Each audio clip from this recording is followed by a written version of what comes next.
Merci de m'accueillir pour parler de l'éducation, parler du plaisir d'apprendre, parler aussi de la problématique de la crédibilité. Je viens du monde de l'édition scolaire, et en fait je viens du monde de l'édition scolaire parce que j'ai été conçu dans une maison d'édition. Mon père était éditeur scolaire, et c'est lui qui a, le premier, je pense, travaillé sur la notion d'apprentissage et du plaisir, puisque c'est le concepteur et l'inventeur des cahiers de vacances. Donc voilà, il y a 80 ans, il a créé ce concept, et tous les ans, 3 millions d'enfants on retrouve le plaisir d'apprendre pendant les vacances. Jusqu'à présent, je ne me suis jamais fait lyncher après avoir dit ça, donc c'est la preuve que finalement, ça marche. Et donc effectivement, moi je suis obsédé par ça, donc j'ai ça dans le sang, c'est dans mon ADN. Et donc j'ai créé une entreprise qui utilise les nouvelles technologies pour procurer aux élèves du plaisir d'apprendre. Donc la société s'appelle maxicours.com, et il y a 100 000 élèves qui utilisent ce système qui leur permet à partir de vidéos, de cours vidéo pédagogiques et de 100 000 exercices de pouvoir réviser toute leur matière dans toutes les classes du CP jusqu'à la terminale. Et en plus pour un prix modique pour les parents, puisque ça coûte à peine plus de 10 € par mois pour une famille jusqu'à 5 enfants. Donc depuis que j'ai créé cette entreprise, je côtoie au quotidien le monde de l'éducation, et je m'aperçois que le monde de l'éducation a un problème en France, mais aussi dans le monde, mais surtout en France, où on va dire que le système éducatif devient de moins en moins crédible et perd de sa crédibilité. Et je vais vous citer juste un chiffre, c'est que plus de 50% des élèves s'ennuient en classe. 50% des élèves, un élève sur deux. Et ça provoque quoi ? Ça provoque tout simplement un décrochage, un échec scolaire.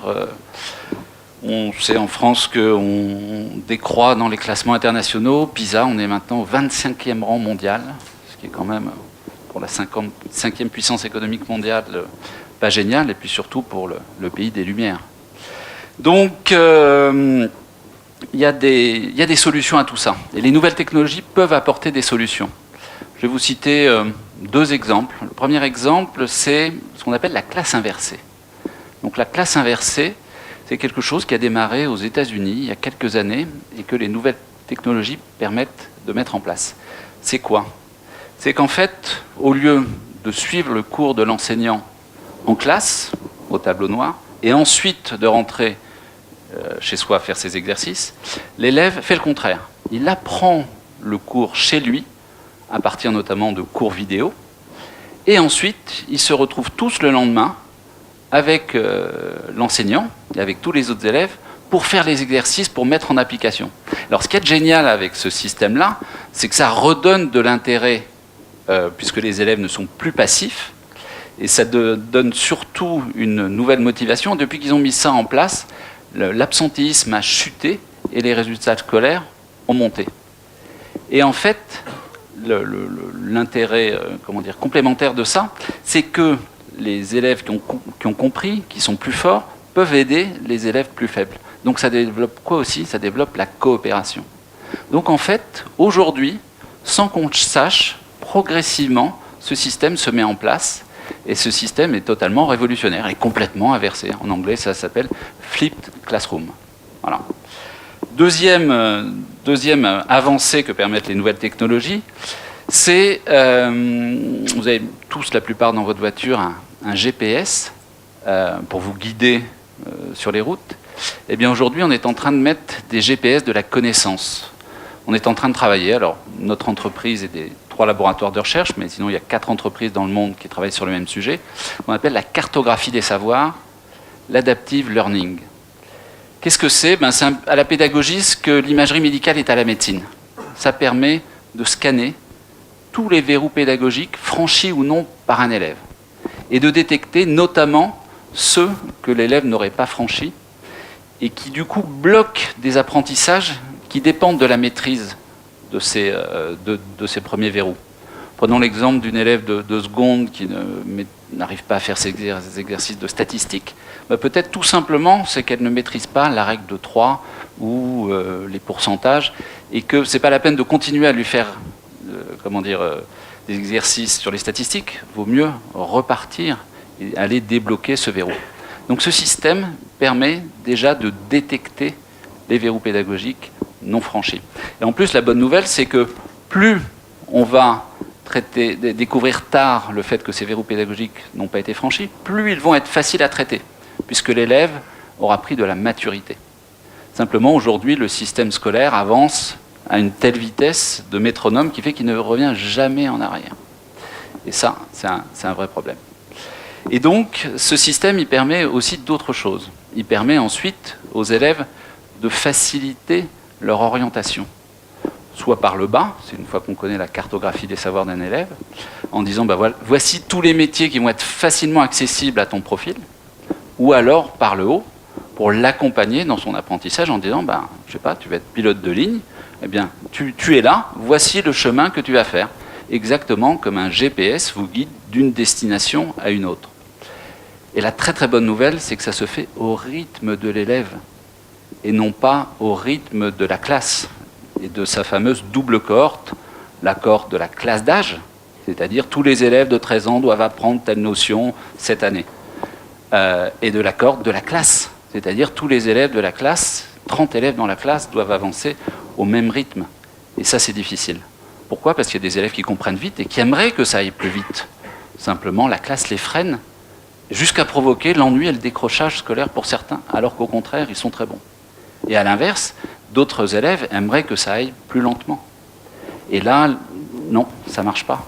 Donc, ils décrochent, ils ont du mal à suivre, et ensuite, ils chahutent, etc. Ou alors, ils ont besoin de cours de soutien scolaire pour absolument suivre le rythme de la classe. Donc aujourd'hui, les nouvelles technologies permettent de faire des parcours sur mesure, de l'enseignement personnalisé.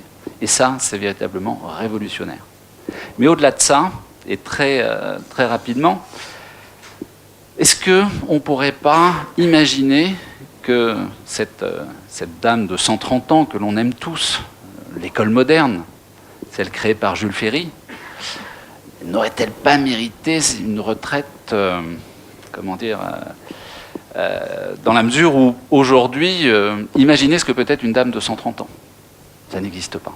Pourtant, c'est ce qu'on a aujourd'hui. Donc en fait, elle a besoin de beaucoup de médecins, elle coûte très très cher.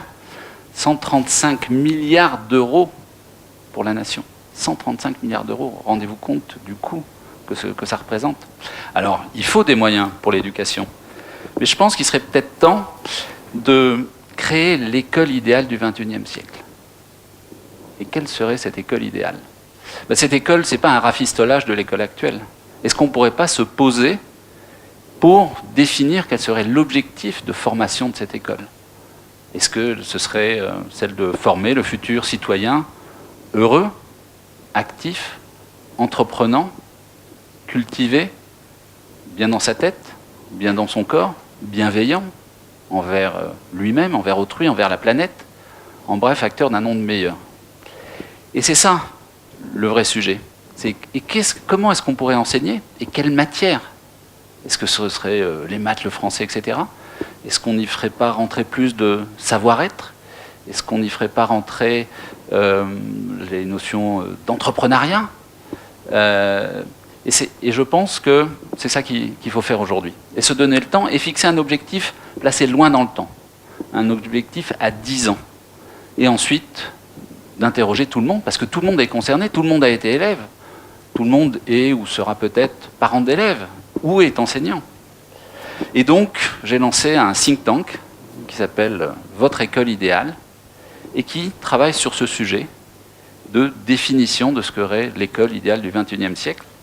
Et Michel Serres, dans son livre Petite Poussette, l'a bien identifié.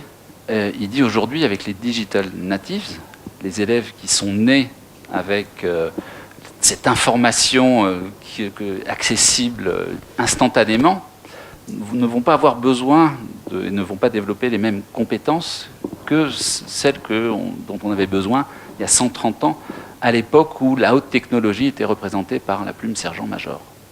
Voilà. Donc l'éducation, le plaisir d'apprendre et la crédibilité, c'est effectivement des sujets qui sont importants. Et on est à l'aube d'une nouvelle ère. Et je pense qu'il faut qu'on s'autorise tous à réfléchir à ce que pourrait être l'école idéale du XXIe siècle en partant d'une page blanche. Voilà. Merci beaucoup.